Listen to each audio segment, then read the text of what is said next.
जो जितेंद्रिय तथा साधन परायण है, ऐसा श्रद्धावान मनुष्य ज्ञान को प्राप्त होता है और ज्ञान को प्राप्त होकर वह तत्काल परम शांति को प्राप्त हो जाता है।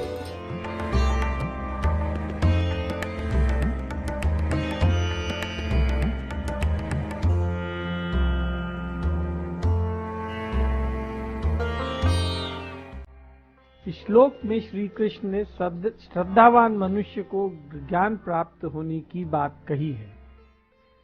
कम श्रद्धा वाला भी भूल से अपने को अधिक श्रद्धा वाला ना मान ले, इसलिए श्रद्धावान की पहचान के दो लक्षण कहे हैं।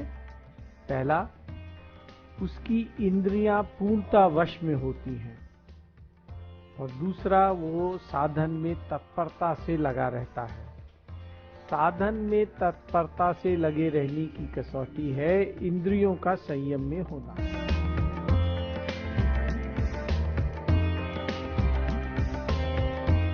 हे धनंजय, योग समता के द्वारा जिसका संपूर्ण कर्मों से संबंध विच्छेद हो गया है और विवेक ज्ञान के द्वारा जिसके संपूर्ण संशयों का नाश हो गया है, ऐसे स्वरूप परायण मनुष्य को कर्म नहीं बांध।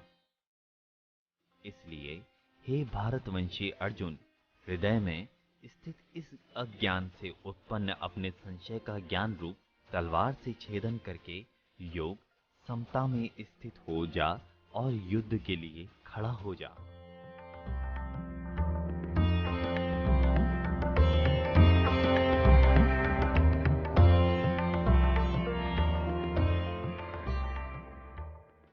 पूर्व श्लोक में श्री कृष्ण ने समता के द्वारा कर्मों से संबंध विच्छेद करने को कहा और ज्ञान से संशयों का नाश करने को कहा।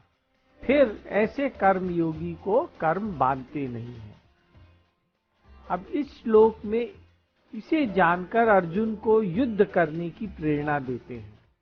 देखिए, संसार में रात दिन अनेकों कर्म होते हैं, पर उन कर्मों में हमारा राग द्वेष नहीं होता है, इसलिए हम उन कर्मों से बनते नहीं हैं। जिन कर्मों में हमारा राग द्वेष हो जाता है, उनसे हमारा संबंध जुड़ जाता है और फिर वे कर्म हमें बांध देते हैं।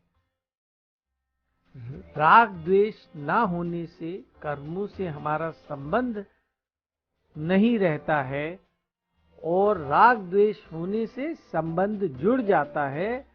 अन्यथा तो कर्मों में हमारी समता है ही, परंतु जहाँ संबंध जुड़ा तो वे क्रियाएं कर्म बन जाती हैं और फिर फलजनक हो जाती हैं।